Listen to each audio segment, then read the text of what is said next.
உங்கள் விஜய்.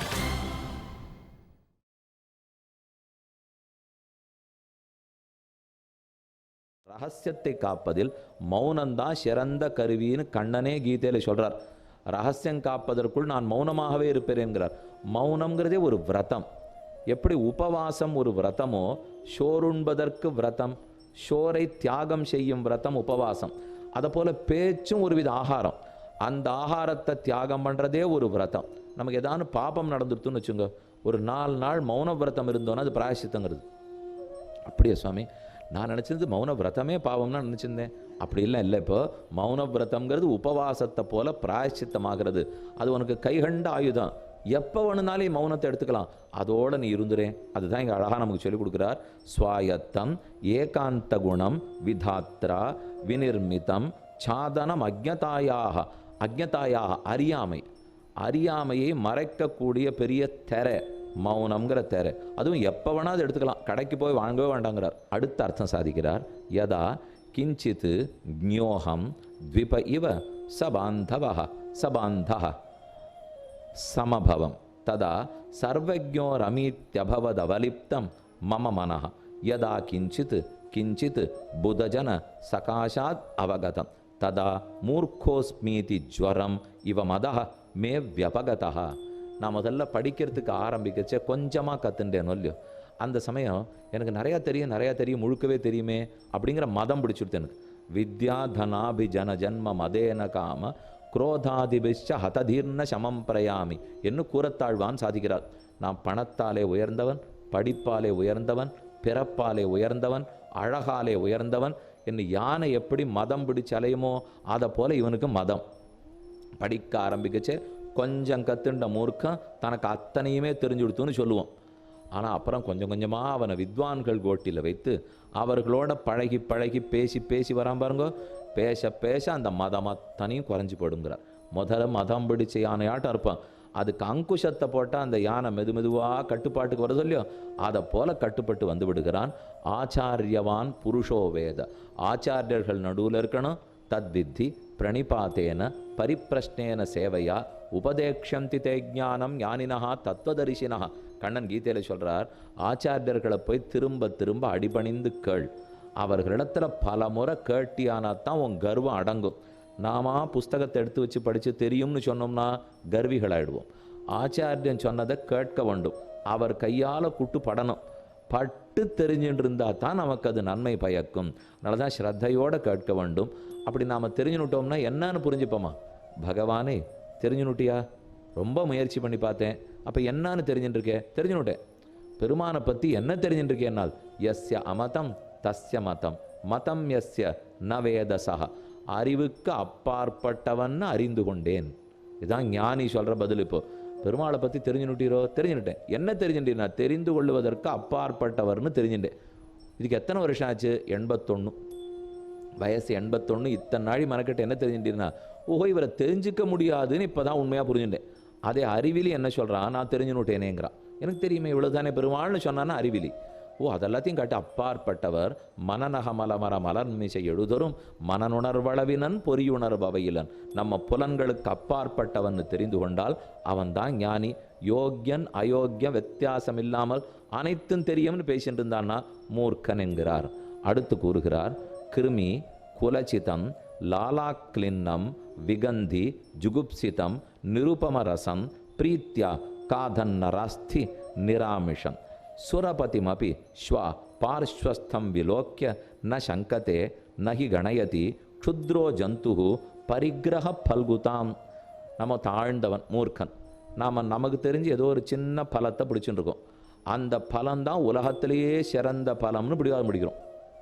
அது எப்படி இருக்குன்னா, ஏதோ ஒரு எலும்பு துண்டில் துளி கூட ரசம் இல்லை, அதில் ரத்தமே இல்லை, அதில் சதையே இல்லை, அதில் ஒன்றுமே இல்லை. அதை வச்சு குத்தி ஒரு நாய் கடிச்சு சாப்பிட்டுட்டே இருக்கு. அந்த நாயினுடைய பல்லு ஈரில் போய் அந்த எலும்பு துண்டு குத்துறது, அதுலேருந்து துளி ரத்தம் வருது. இந்த ரத்தம் எலும்பு துண்டில் வர்றதா நினச்சின்னு இது சந்தோஷப்பட்டுக்கிறது. அந்த நாய் தன்னோட ரத்தம் அது, ஆனால் அதை வர்றதா நினச்சின்னு இது சந்தோஷப்பட்டு இப்படி சாப்பிட்டுருக்கு. இவ்வளோதான், அது ஒன்றும் பிரயோஜனம் இல்லை. இதுக்கு பக்கத்தில் இந்த நாயை அனுகிரகிக்கிட்டோம்னு இந்திரன் வந்து நிற்கிறான். வந்து நின்னா இந்த எலும்பு துண்டை சாப்பிட்றதுல இருக்கிற ஆனந்தம் இந்திரன்ட்ட வருமோ அப்படின்னு அந்த நாய் திரும்பியே பார்க்காது. ஒருத்தன் சொன்னான், என்ன நாயே இப்படி இந்திரனை பார்க்காத இருக்கியேன்னா, பக்கத்தில் இருக்க ஒரு ஞானி சொன்னான், நாய் இந்திரனை பார்த்தா தான் ஆபத்து, பார்க்காது தான் சரி. அதுவும் நாய் அது இந்திரனை பார்த்து தேவேந்திரனே சசிபதியே அப்படிலாம் கொண்டாடுமான்னா அதுக்கு அது தெரியவே தெரியாது இல்லையோ. அப்போ யார் ஒருத்தன் தாழ்ந்த பலத்தை தனக்கு போரும் நினச்சிட்டு இருக்கானோ அவன் மோட்சானந்தத்தையே கொடுக்க பகவான் வந்தாலும் திரும்பியே பார்க்க மாட்டான்ங்கிறார். ஒரு நாய் எலும்பு துண்டை கடிச்சுட்டு இருக்கிறச்சே இந்திரன் வந்தா இந்த துண்டை விட்டுட்டு இந்திரன்கிட்ட போகுமா? இதை கண்ணன் திரும்ப திரும்ப சொன்னார். நிராசீகி நிர்மமோ பூத்வா யுத்தஸ்வ விகதஜ்வரா. ஆசை வைக்காதே, உயர்ந்த பலத்தில் ஆசை வை. ஆத்ம சாட்சா்காரத்துக்கு ஆசைப்படு, பரமாத்ம சாட்சா்காரத்துக்கு ஆசைப்படு. தாழ்ந்த பலத்தில் ஆசை வையாதே. கீதையை பற்றி நம்ம தப்பாக புரிஞ்சுவிடுவோம். பலத்தில் ஆசை வையாதேன்னு மொத்தமாக சொல்கிறதுன்னு. அப்படி இல்லை, தாழ்ந்த பலத்தில் ஆசை வைக்காதே, உயர்ந்த பலத்தில் ஆசை வை. அதுதான் கீதை சொல்கிறது. ஏன்னா பலத்துக்கே ஆசைப்படாத எத்தனை பேர் வேலை செய்வருவா? வரமாட்டா. இப்போ பிரயோஜனம் திஷ்யம் அந்தோபின பிரவர்த்ததே. எல்லாருக்கா இருந்தாலும் ஒரு பலம் வேணும், பலம் வேணும். தாழ்ந்த பயனுக்கு ஆசையே படக்கூடாது. இந்த நாய் இந்திரனையும் திரும்பி பார்க்காதா போல் ஆயிடும். 10வது ஸ்லோகம். சிரஹா ஷார்வம் ஸ்வர்காத் பசுபதி சிரஸ்தா க்ஷிதிதரம் மஹித்ராம் உத்துங்காத் அவனிம் அவனைச்சாபி ஜலதிம் அம்போதோ கங்கேயம் பதமுபகதா ஸ்தோகம் அதவா விவேக பிரஷ்டானாம் பவதி வினிபாதா சதமுகா. ஒருத்தன் விவேகியாக இருக்கான், அவன் தன் விவேகத்தை விட்டுட்டு மூர்க்கனாயிட்டான்னு வச்சுங்க, கீழே விழுந்து கீழே விழுந்து கீழே விழுந்து பல படிகளாலும் பரிபவப்பட வேண்டும், ரொம்ப தாழ்ந்து போடும். எதே போல் இப்போ நீங்கள் கேட்டீங்கன்னா ரொம்ப ஆச்சரியமாக இருக்கும். ஒரே கங்கா ஆகாசத்துலேருந்து கங்கை கீழே விடுறாள் இல்லையோ. திருவிக்கிரம ஸ்ரீபாத தீர்த்தம் விடறதே கங்கை கீழே விடுகிறாள். நிம்னகானாம் யதா கங்கான்னு சொல்லுவாள். தாழ வந்தவர்களுக்குள் மிகச்சிறந்தவள் கங்கை. இப்போ கங்கைக்கு ஒரு பக்கம் பெருமை, ஒரு பக்கம் எளிமை, ரெண்டு சொல்ல போகிறார். உயர்ந்தவன் ஒருத்தன் இறங்கி வந்தா பெருமை, இறங்கி விழறவன் ஒருத்தன் விழுந்தா எளிமை. இதைத்தானே வாழ்க்கையிலே பார்க்குறோம். அதை போல் மூர்க்கன் ஒருத்தன் இறங்கினான்னால் அவன் இன்னும் படணும். உயர்ந்திருக்கிறவன் இறங்கினான்னா படமாட்டான். இதே போல் கங்கா ரொம்ப உயரத்தில் இருந்தவ தானே, அவள் தானே இறங்கி வந்தது எங்கெங்கே படுறதுக்குன்னு ஒரு கோணத்தில் பார்ப்போம். கங்கை ஆகாசத்திலேருந்து சிவனுடைய தலைக்கு வந்தாள், அங்கிருந்து பிந்து சரஸில் விழுந்தாள், அங்கிருந்து பத்ரிகாசிரம அலக்கநந்தா பாகீரதி, அங்கேருந்து கீழே வந்து தேவப்பிரயாகிலேருந்து ஹரித்வார் ரிஷிகேஷ், இங்கே வர்றதுக்குள்ளேயே நிறைய சுற்றுப்புற சுகாதாரம் மாசுக்கேடு மொத்தம் கங்கையோட சேர்ந்தாச்சு. அங்கே இறங்குறச்சு ஆகாசத்துலேருந்து இறங்குறச்சு சுற்றுப்புற மாசுக்கேடுலாம் இருந்ததா? நன்னாத்தானே இருந்தா கங்கா. இறங்கி வர வர வர அழுக்கு ஜலம்லாம் சேர ஆரம்பிச்சிது. ஹரித்வார் ரிஷிகேஷ் வந்தால் இனிமே பாக்கி இல்லை. அங்கேருந்து அலகாபாத்துக்கு போச்சு. சாமி கங்கையே சுருங்கி போயிட்டா போல் இருக்குது, ஒன்றும் காணும். அப்போ இது லக்னோ தாண்டியாச்சு, அலகாபாத் தாண்டியாச்சு, தாண்டி கங்கா சாகருக்கு போய் வங்காளத்தில் கறக்கிறச்சே இனிமே அழுக்கு பாரத தேசத்தில் மிச்சமே இல்லை. அதனால் எல்லாம் எடுத்து இப்போ கங்கா பச்சாவ்.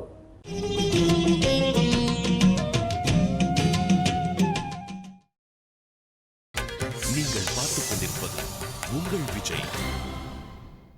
இருக்கிறவன் இருக்க வேண்டிய இடத்துல இருந்தால் ஒரு கஷ்டப்பட வேண்டாம். நீ இருக்கிற நிலையிலேருந்து இறங்கி பழக்கினியானா அப்படின்னா யாரோட கை கோத்துக்கணுமோ அவனைத்தான் நண்பனாக வச்சுக்கணும். மூர்க்கர்களை நம்பனாக வச்சிருந்தியானா நீ மூர்க்கனாயிட வேண்டிதான். ஆனானப்பட்ட கங்கையே கீழே இறங்கி வந்தால் என்னாச்சு பார். இது ஒரு கருத்து. இன்னொரு கருத்தும் சொல்லலாம். அப்பேற்பட்ட கங்கை கீழே இறங்கிவே தான் சகரமன்னவனுடைய 60,000 பிள்ளைகளுக்கும் சாப விமோச்சனம் வாங்கி கொடுத்தாள். அதுவும் நடந்திருக்கு, நம்ம கேள்விப்பட்டிருக்கோம் இல்லையோ. பகீரத பிரயத்தனத்தினால தான் கங்கை கீழே வந்தா. சகரன் 60,000 பிள்ளைகள் ஒரு பக்கம், இன்னொரு மனைவிக்கு அசமஞ்சசம் ஒரு பிள்ளை. இந்த பேர் கூட அப்பப்போ கேள்விப்பட்டிருப்பில்ல இல்லையோ.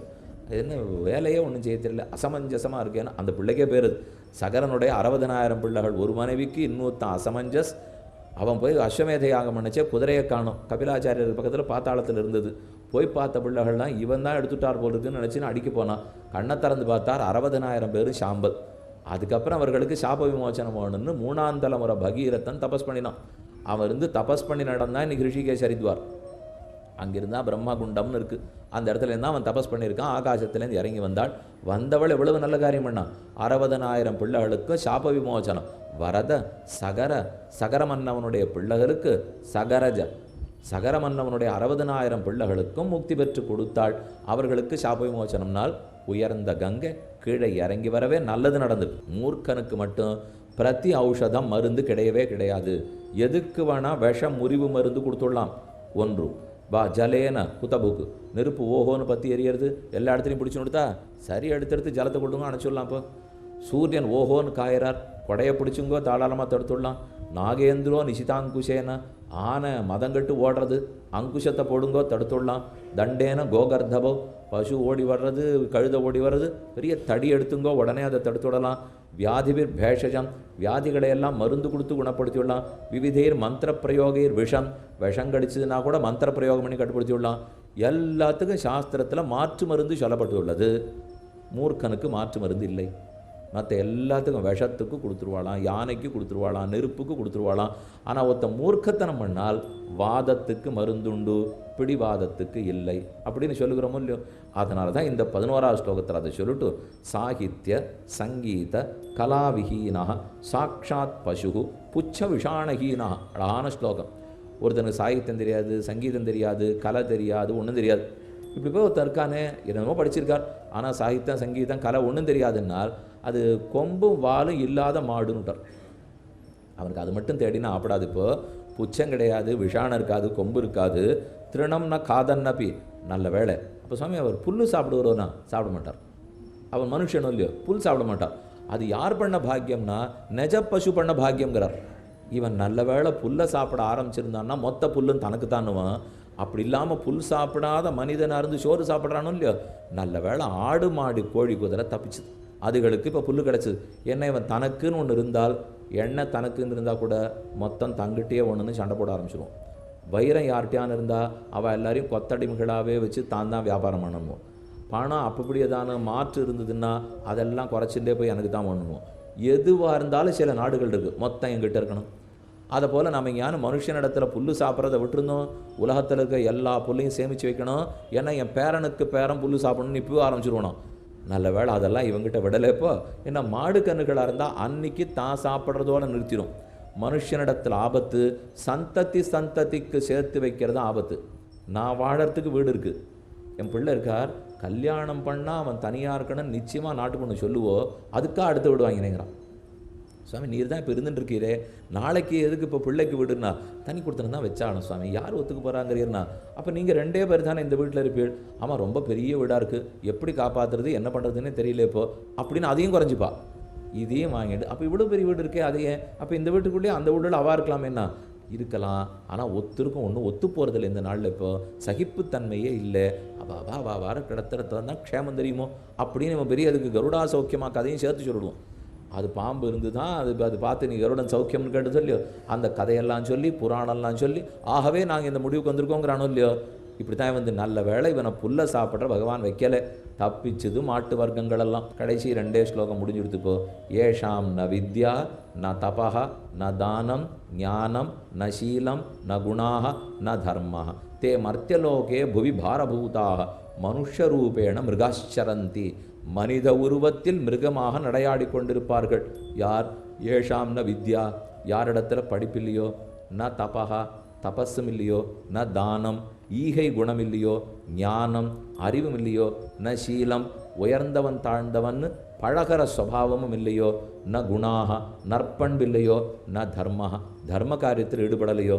அப்படி ஒருத்தன் இதில் தான் ஒன்னான்னு இருக்கணும். இதில் ஒன்னான்னு இல்லாத போனால் அவன் வாழ்ந்தாலும் மிருகத்தை வாழ்வதற்குத்தான் சமமாகிறான். ஞானேனகீனஹா பசுபிஸ் சமானஹான்னு சொல்லுவார்கள். ஞானமில்லாதவன் பசுவுக்கு சமம். கடைசி ஸ்லோகம். வரம் பர்வத துர்கேஷு பிராந்தம் வனச்சரை சக ந மூர்க்கஜன சம்பர்க்கா சுரேந்திர பவனேஷ்வபி.